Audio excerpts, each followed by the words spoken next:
रहे थे हरियाणा में प्रेम तो वैसे भी ब्याह के बाद ही होता है जी। भाई ब्याह से पहले प्यार कर ले तो हम तो पेड़ पे ही लटके मिलते हैं। हरियाणा में प्रेम तो सबसे मुश्किल काम है और संबंध विच्छेद के लिए बड़ी बड़ी बात नहीं चाहिए, बहुत सामान्य बात पे हो जाता है। वो प्रेमी ने प्रेमिका को जैसे ही सीने से लगाया तो प्रेमिका बोली तेरा दिल बड़ा कुरकुरा सा है। अरे बोले दिल कुरकुरा कौन आता है ना, बीड़ी का बंडल तोड़ दिया।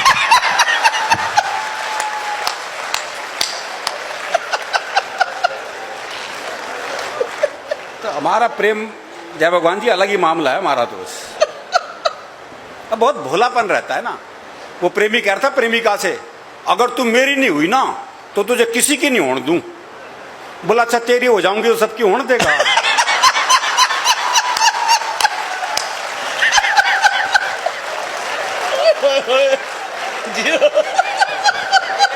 भैया ताली गूंजनी चाहिए, कमाल की बात है। Super super. ये भोलापन है भाई, क्या भोलापन है इसमें।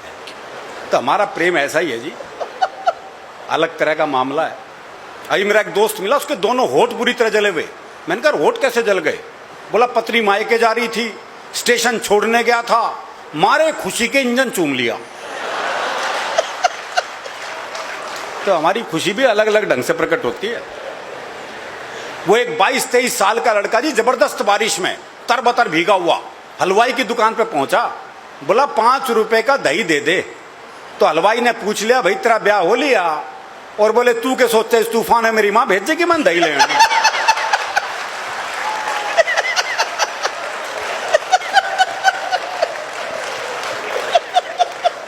तो छिकारा साहब ये दही तो लानी पड़े जी, दही लाए बगैर तो गुजारा नहीं। तो हमारा प्रेम ऐसा ही है जी, बहुत अलग तरह का मामला है। हम तो यमदूत से मजाक कर ले, एक यमदूत पहुंच गया हरियाणा के छोरे के पास।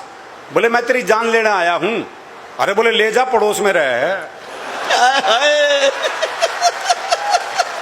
बहुत अच्छे।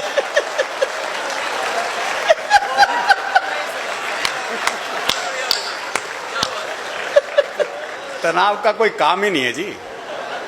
तो हम तो थोड़ी देर हंसेंगे, फिर पंवार जी को हमें सुनना है। तो आप आनंद से सुनिए, थोड़ी देर हंस लीजिए, फिर पंवार जी तो फिर देश और फिर दुनिया की बात करेंगे ही, कोई दिक्कत नहीं। मैं तो हरियाणा तक सीमित हूँ जी। हाँ इतना ही बहुत, और क्या पड़ा, मौज लो बस। क्योंकि हरियाणा का मामला तो वैसे भी हास्य रस में ही रहता है जी। हमारे यहाँ हर संबंध हास्य रस में है, बाप बेटे तक के संबंधों में हास्य रस है। वो एक बेटा रात को 9 से 12 पिक्चर देखने जा रहा था, तो बाप ने कहा अगर जागता हुआ हूं तो दरवाजा खोल दूंगा, लेकिन अगर सोते को जगा दिया तो फिर नहीं खोल लूंगा। अब वो रात को 1 बजे लड़का वापिस आया, तो बोले कैसे पता लगा बापू सोवे है जाग गए है? तो अगले ने चौकीदार की आवाज बनाई। चौकीदार की बनाई, मोदी जी की नहीं। तो अगले ने चौकीदार की आवाज बनाई, बोले राम प्रसाद सोवे है जाग गए है? बोले जागू हूं। बोले जाग गए तो खोल दे। तो जब बाप बेटे के संबंध ऐसे हैं तो बाकी संबंधों की तो आप कल्पना कर ही सकते हो। वो बटेऊ जो है पहली बार ससुराल जा रहा था, तो घर वालों ने समझाया, बोले देख पहली बार जा रहा है, 2 रोटी से फालतू मत खा लियो, इमेज खराब हो जाएगी खाम खा। बेचारा पहुंचा, 2 रोटी में कहां पेट भरा। और साली कह जी और लो। बोले ना ना मैं 2 ही खाता हूं। बोले नहीं और लो। बोले नहीं मैं तो 2 ही खाता हूं। अच्छा आधी और ले लो। बोला आधी तो कितनी आनंद है। तो ये जो आनंद है ये जीवन में बहुत जरूरी है। दरअसल क्या है, मन का साफ होता है जी। वकील साहब बैठे हैं, मैं बताऊं आपको, हरियाणा का आदमी मन का साफ होता है। जो मन में है वो जबान पे है। हम आर्टिफिशियल जिंदगी जी नहीं सकते। वो एक मुकदमा चल रहा था, तो एक ताई गवाही के लिए आई। अच्छा दोनों वकील उसी के गांव के। तो पहले वकील ने पूछ लिया, बोले ताई मुझे जाना है? खूब जानू हूं, गुलाब सिंह का छोरा है तू, 1 नंबर का झूठा, तेरी लुगाई तक तुझे छोड़ के चली गई थी। बेचारा वकील सन्न रह गया जी। उसने दूसरे वकील की तरफ इशारा कर दिया, और ताई से जाना है?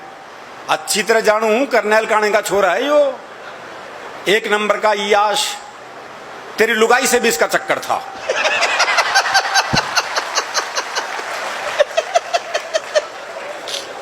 वक्त साहब, जज साहब ने कोर्ट स्थगित की, अपने चैम्बर में गए, दोनों वकील बुलाए, बोले खबरदार ताई से मेरे बारे में कुछ पूछ लिया तो। हाय, हाय।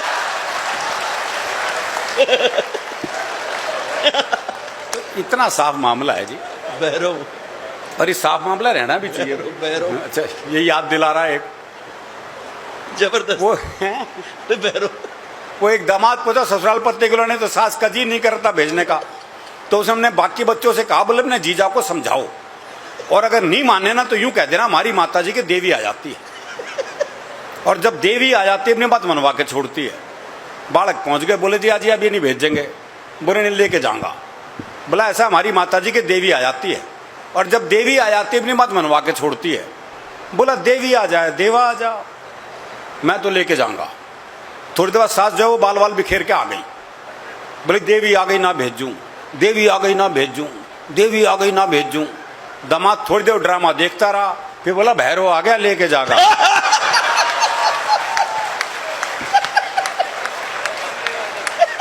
तो बड़ा भैरवनुमा मामला है जी। अच्छा, हरियाणा में काम वही कर सकता जो हरियाणा का हो। जैसे डॉक्टर है, कोई और प्रदेश का आके यहाँ डॉक्टरी करने लग जाए, कर ही नहीं सकता, क्योंकि मरी बीमारी ऐसी बतावागा। पर डॉक्टर साहब काट जाए में कुछ धुम्मा सा उठा है, अब समझ ले डॉक्टर क्या बीमारी है भाई। अब डॉक्टर भी कमाल है। वो डॉक्टर एक मरीज का चेकअप कर रहा था, देखा उसकी दोनों टांगे नीली पड़ गई। बोले ओहो जहर चढ़ रहा है भाई, टांगे काटनी पड़ेंगी। दोनों टांगे काटी गई साहब, नकली टांग लगवाई गई। देखा कुछ देर बाद नकली टांग भी नीली पड़ गई। बोले ओहो तुम्हारी तो जीन्स ही रंग छोड़ती है। और बड़ा घुमा के इलाज करते हैं, डायरेक्ट इलाज भी नहीं होता। वो एक के बहुत खांसी थी, डॉक्टर के पास गया, डॉक्टर ने जुलाब की गोली दे दी। बाद में कंपाउंडर ने कहा बोले ये क्या जी, उसके तो खांसी थी, आपने जुलाब की गोली दे दी। बोले कुछ नहीं साला, खांसने से पहले 100 बार सोचेगा।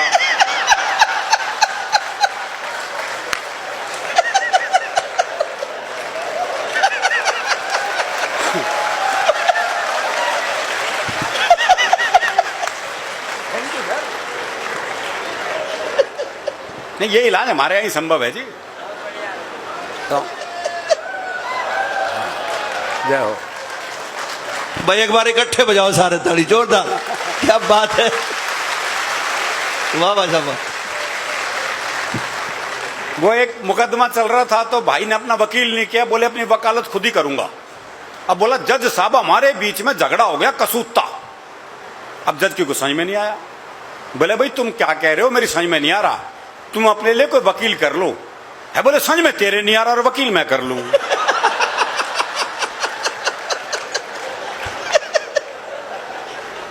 वो एक जज का ट्रांसफर हो गया जी हरियाणा में, तो उसी दिन प्रॉपर्टी का मुकदमा चल रहा था। तो वकील बोला जी इसे प्रॉपर्टी मिल ही नहीं सकती, ये तो गैलड़ है। अब जज की कुछ समझ में नहीं आया। बोले भाई गैलड़ क्या होता है।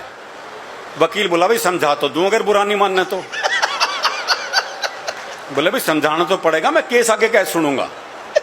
तो वकील बोला देख तेरा बाप मर जा। ये वकील जज से बात कर रहा है, देख तेरा बाप मर जा। जज बोला अच्छा, अब तेरी मां मेरे बाप के साथ आ जा।